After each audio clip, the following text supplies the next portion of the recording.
Shalom, selamat pagi Bapak Ibu Saudara terkasih dalam Tuhan. Kita berjumpa lagi dalam Ark of Worship Morning Devotion pagi hari ini. Beberapa hari lagi kita akan meninggalkan tahun 2024 dan kita akan memasuki tahun 2025. Dan saya rindu saudara, apa yang pernah kita jalani di tahun 2024 yang merupakan hal yang menghambat pertumbuhan rohani, menghambat kedekatan kita dengan Tuhan, mari kita tinggalkan. Nah, salah satu hal yang sering kali sukar untuk dilakukan adalah bagaimana kita mengasihi musuh kita. Tema kita pagi hari ini adalah prinsip mengasihi musuh. Mungkin kita berpikir skeptis dengan tema ini, dengan topik ini. Untuk bisa mengasihi suami yang menjengkelkan, mengasihi istri yang membuat kita marah, atau mengasihi orang tua yang menyebalkan dalam kehidupan kita, itu susah saudara. Apalagi mengasihi musuh, mengasihi orang-orang yang sudah memfitnah, menyakiti kita, membuat kita terluka. Kita tidak mudah saudara, tidak mudah. Tapi hari ini kita mau belajar bagaimana Alkitab memberikan kita prinsip kehidupan yang sebenarnya akan membuat kita bersuka cita, akan membuat kita berbahagia.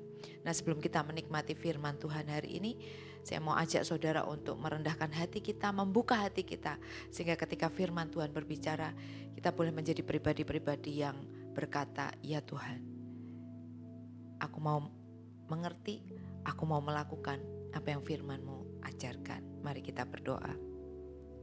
Tuhan, kami bersyukur untuk hari ini, terima kasih untuk anugerah dan kemurahan Tuhan, sehingga kami boleh berjalan bersama dengan Tuhan setiap kali kami masuk ke dalam hari yang baru. Berbicaralah buat setiap kami ya Tuhan, apa yang menjadi rencana, apa yang menjadi kehendak-Mu, biar kiranya kami kerjakan dengan ketaatan dan cinta kami kepada Tuhan. Kami bersyukur di dalam nama Tuhan Yesus kami berdoa. Amin. Saudara, hari ini pembacaan kita sampai di Lukas pasal yang ke-6 ayat 27 sampai 29. Saya mau bacakan buat saudara. Lukas 6 ayat 27 sampai 29 dikatakan demikian. Tetapi kepada kamu yang mendengarkan aku berkata, kasihilah musuhmu, berbuatlah baik kepada orang yang membenci kamu. Mintalah berkat bagi orang yang mengutuk kamu, berdoalah bagi orang yang mencaci kamu. Barang siapa menampar pipimu yang satu, berikanlah juga kepadanya pipimu yang lain. Dan barang siapa mengambil jubahmu, biarkan juga ia mengambil bajumu. Saudara, Alkitab mengajari kita, dan ini perkataan dari Tuhan Yesus, dia berkata, tetapi kepada kamu yang mendengarkan aku. Artinya bahwa firman ini akan dikerjakan, dilakukan oleh orang-orang yang mendengarkan apa yang Yesus sampaikan. Dan setiap kali Yesus mengajar, itu bukan untuk kepentingan Yesus. Setiap kali Yesus mengajar, itu berguna baik bagi kita. Setiap kali Yesus mengajar itu membebaskan kita. Setiap kali Yesus mengajar itu menyembuhkan kita, saudara. Dan hari ini kita belajar bagaimana Yesus mengajari kita untuk mengasihi musuh. Yesus mengajar kita untuk berbuat baik kepada orang yang membenci kita. Yesus mengajar kita supaya kita meminta berkat, mengucapkan kata-kata berkat buat orang yang mengutuk kita. Yesus meminta kita untuk kita itu berdoa buat orang-orang yang membenci kita, mencaci kita. Bahkan Yesus meminta kita ketika kita ditampar pipi kita, berikan yang satunya lagi. Dan kalau ada orang yang mengambil jubah kita, maka biarkan dia mengambil baju kita. Bagaimana ini menjadi prinsip yang menjadi sebuah kebaikan bagi kita? Bukankah ini prinsip yang merugikan? Bukankah ini prinsip kehidupan yang akan menyengsarakan kita, saudara? Kita sudah jatuh tertimpa tangga pula. Kita sudah disakiti tapi kita harus berbuat baik. Kita sudah dicaci maki, tapi kita harus berdoa buat orang-orang yang mencaci kita. Bagaimana mungkin ini terjadi? Ini kita lakukan. Tapi ketahuilah saudara bahwa Yesus itu Allah Bapa menciptakan kita. Dia tahu nih kondisi kita. Sehingga dia meminta kita hal yang tidak sukar buat kita kerjakan, tapi itu mendatangkan kebaikan buat kita. Ketika kita melakukan apa yang Yesus ajarkan, itu akan menyembuhkan roh, jiwa, dan bahkan akan berdampak kepada jasmani atau daging kita, saudara. Saya mencoba mencari penelitian ketika prinsip yang Yesus ajarkan itu kita lakukan buat orang-orang yang membenci kita, buat orang-orang yang memfitnah kita, buat orang-orang yang kita label musuh dalam kehidupan kita. Ada yang namanya sindrom broken heart. Penelitian menunjukkan bahwa stres emosional atau stres fisik yang ekstrim karena sesuatu itu akan dapat berdampak pada bagian jantung. Sehingga bagian jantung tertentu ada yang membesar sehingga tidak berfungsi dengan baik. Nah, kondisi ini disebut dengan sindrom broken heart atau kardiomyopati Takotsubo.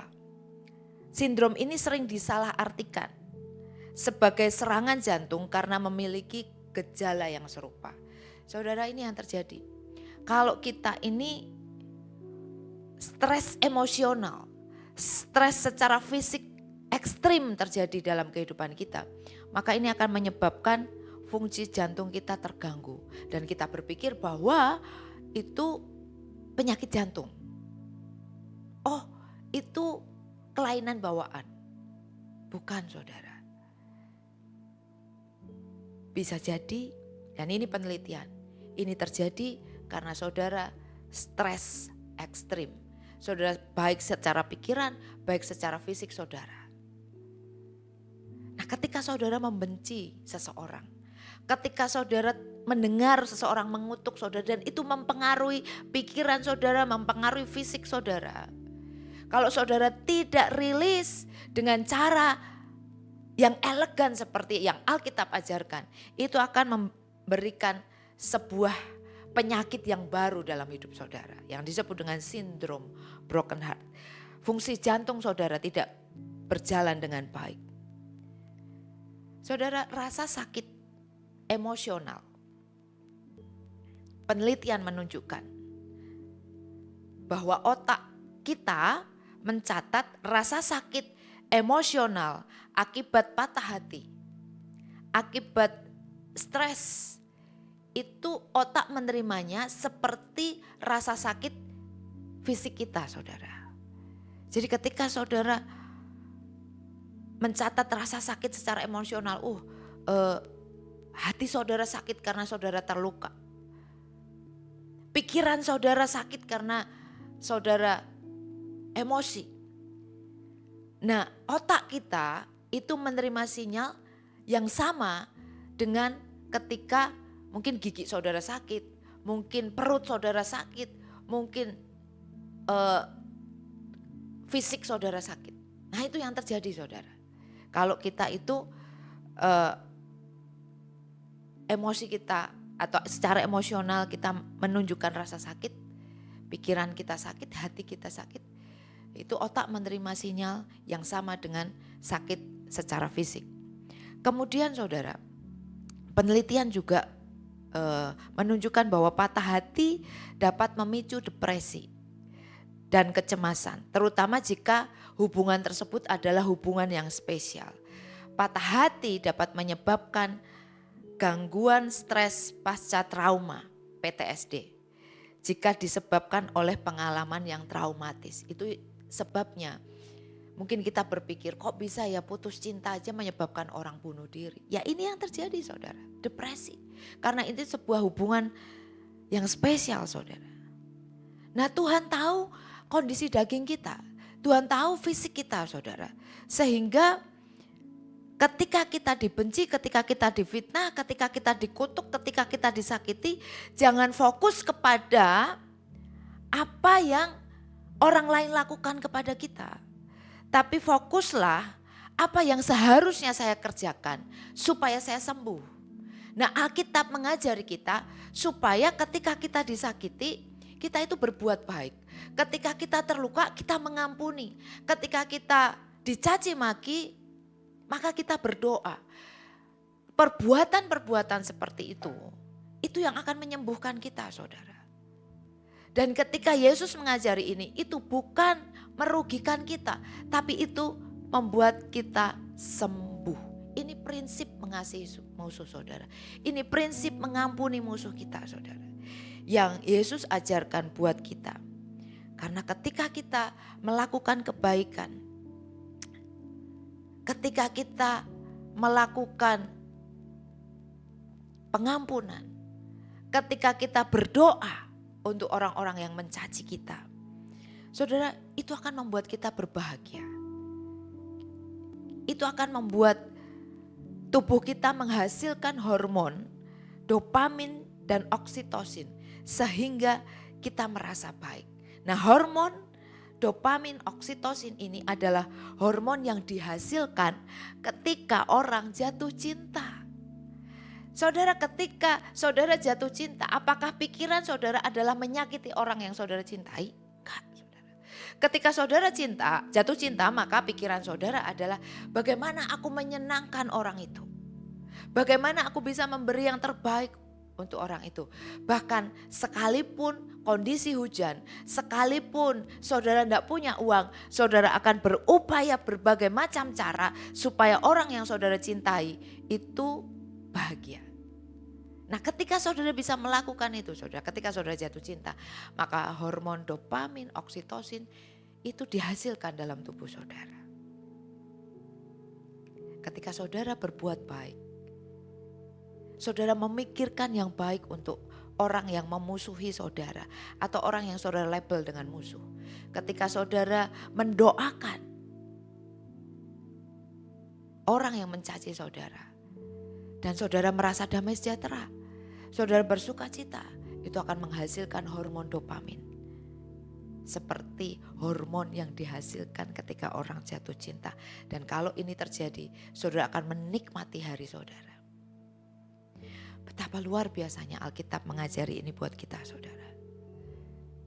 Balas yang jahat dengan kebaikan.